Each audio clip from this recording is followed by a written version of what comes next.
ये कहानी है मध्य प्रदेश के छोटे से शहर टीकमगढ़ की। टीकमगढ़ के नजदीकी गांव कमलपुरा का रहने वाला राशिद खान आज बेहद खुश था। खुश होता भी क्यों ना, आज उसकी शादी जो हो रही थी और घर वालों ने उसकी शादी जिस लड़की से तय की थी वो बेहद खूबसूरत थी। राशिद अब तक छोटे मोटे काम करने में अपने घर वालों को सपोर्ट किया करता था, लेकिन शादी की तैयारियों के साथ ही राशिद ने बड़े बड़े सपने देखने की शुरुआत कर दी। वो अक्सर सोचा करता था वो बड़ा बिजनेस करेगा, बहुत पैसे कमाएगा, अपनी खूबसूरत बीवी को हमेशा खुश रखेगा और पूरी जिंदगी चैन और सुकून से गुजारेगा। खैर, राशिद की शादी पास ही रहने वाले एक परिवार की बेटी मीना से हुई।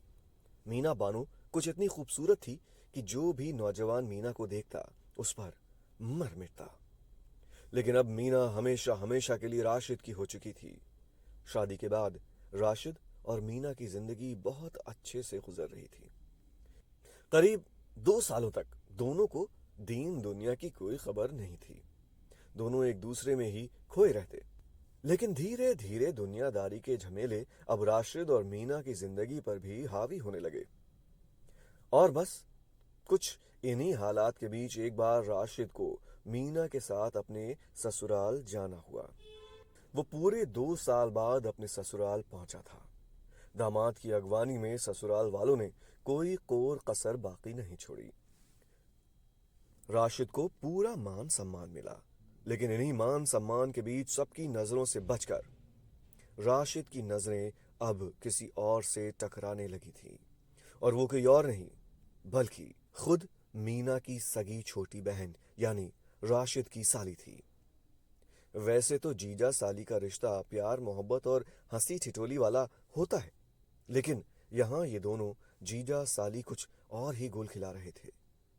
कहने का मतलब ये कि ससुराल पहुंचा राशिद अकेले ही अपनी साली पर डोरे नहीं डाल रहा था, बल्कि खुद मीना की बहन भी अपने ही जीजा के साथ प्यार की पींगे बढ़ा रही थी। और जब आग दोनों तरफ से लगी तो भड़कना तो लाजमी था। हुआ यूं कि राशिद इस बार अपने ससुराल में कुछ ज्यादा ही दिनों तक रुक गया और साली के साथ उसकी आंख मिचौली चलती रही। हालांकि घर में किसी और को दूर दूर तक दोनों के बीच चल रही इस रिश्ते की भनक तक नहीं लगी। और तो और खुद राशिद की बीवी मीना बानो को भी नहीं। लेकिन कहानी में पहला ट्विस्ट तब आया जब अपने गांव लौटने के कुछ महीनों के बाद राशिद ने अपनी साली को भी अपने पास बुला लिया। साली आई तो अपनी दीदी के घर, लेकिन उसके दिमाग में चल तो कुछ और ही रहा था। लेकिन इस बार जीजा साली के बीच पनप रहा ये नाजायज रिश्ता मीना की आंखों से छुप न सका।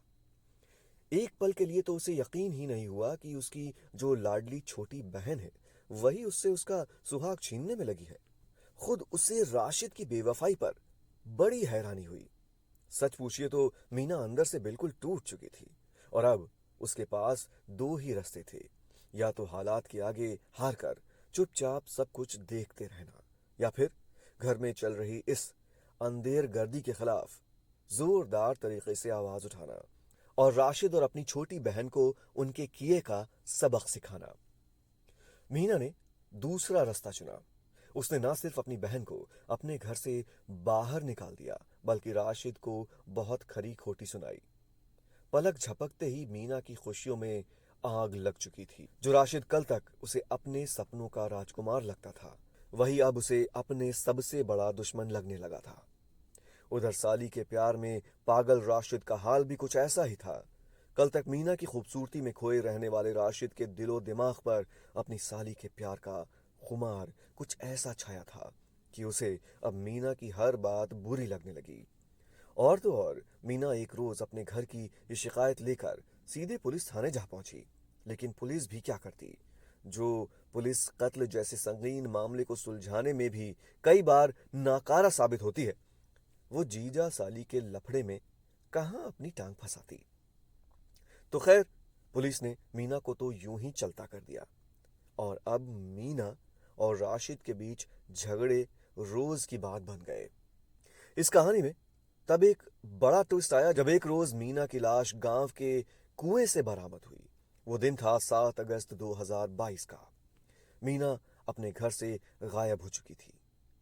राशिद उसे ढूंढ ढूंढ कर थक चुका था, लेकिन जब अगले दिन कुएं से मीना की लाश बरामद हुई तो हर कोई हैरान रह गया। पहली नजर में ये मामला सुसाइड यानी खुदकुशी का था, और खुद मीना के पति राशिद ने भी पुलिस को कुछ ऐसी ही कहानी सुनाई। उसने बताया कि मीना परेशान रहती थी, शायद इसीलिए उसने कुएं में कूदकर जान दे दी। अब मीना ने जाते जाते कोई सुसाइड नोट तो छोड़ा नहीं, तो खुदकुशी के पीछे का सच भी कभी बाहर नहीं आया। उधर टीकमगढ़ की पुलिस ने मीना की लाश का पोस्टमार्टम करवाने के बाद उसे घर वालों के हवाले कर दिया। पोस्टमार्टम में भी मौत की शुरुआती वजह कुएं में गिरने से हुई मौत को ही बताया गया, लेकिन इस मामले ने तब सबसे बड़ा यू टर्न लिया जब फॉरेंसिक एक्सपर्ट्स ने पूरे 5 महीने बाद मीना की विसरा रिपोर्ट पुलिस को सौंपी। असल में पोस्टमार्टम के दौरान डॉक्टरों ने मीना के जिस्म के कुछ अंदरूनी अंगों को आगे की जांच के लिए अपने पास सुरक्षित रख लिया था, जिसे विसरा जांच कहते हैं। और अब इसी विसरा की जांच रिपोर्ट आ गई थी, और ये रिपोर्ट बताती थी कि मीना की मौत डूबने से नहीं बल्कि उसे मार कर कुएं में फेंका गया था। असल में फॉरेंसिक एक्सपर्ट्स को उसे शरीर के अंदरूनी अंगों में वो बैक्टीरिया नहीं मिले जो बैक्टीरिया कुएं के पानी में होते हैं, और अगर इंसान की मौत डूबने से होती है तो डूबने के क्रम में बहुत सा पानी पी जाता है, और ऐसे में वो बैक्टीरिया इंसान के शरीर के अंदरूनी अंगों में पहुंच जाते हैं। लेकिन ये मामला उल्टा था। मीना के शरीर में कुएं के पानी वाले बैक्टीरिया का नामो निशान नहीं था। तो क्या मीना का कत्ल किया गया था, और क्या कत्ल उसके राशिद ने किया था? राशिद अब पुलिस की रडार पे आ चुका था। विसरा रिपोर्ट की सूरत में पुलिस के पास इसका एक अहम सबूत मौजूद था। मीना के कत्ल के 5 महीने बाद पुलिस ने राशिद को हिरासत में लेकर सख्ती से पूछताछ की, और इस पूछताछ में उसने आखिरकार अपना जुर्म कबूल कर लिया। राशिद ने बताया कि घर में होने वाले रोज रोज के झगड़ों से तंग आकर उसने मीना की गला घोंटकर जान ले ली थी, और उसकी मौत को खुदकुशी दिखाने के लिए लाश कुएं में फेंक दी। ये झगड़ा अक्सर उसकी अपनी साली के साथ चल रहे नाजायज रिश्ते को लेकर होता था, और 6 अगस्त 2022 की रात उसकी और मीना के बीच उसी बात को लेकर हुए झगड़े के बाद उसने गुस्से में गला घोंटकर अपनी बीवी मीना की जान ले ली। जीजा साली के नाजायज रिश्ते की भेंट चढ़ी एक बहन की इस दर्दनाक स्टोरी पर आप क्या सोचते हैं? प्लीज हमें कमेंट बॉक्स में लिखकर जरूर बताइएगा, और अगर आपको हमारी ये कोशिश अच्छी लगी तो प्लीज हमारे चैनल को सब्सक्राइब भी कर लें, और हाँ, बेल आइकन को दबाना बिल्कुल मत भूलिएगा।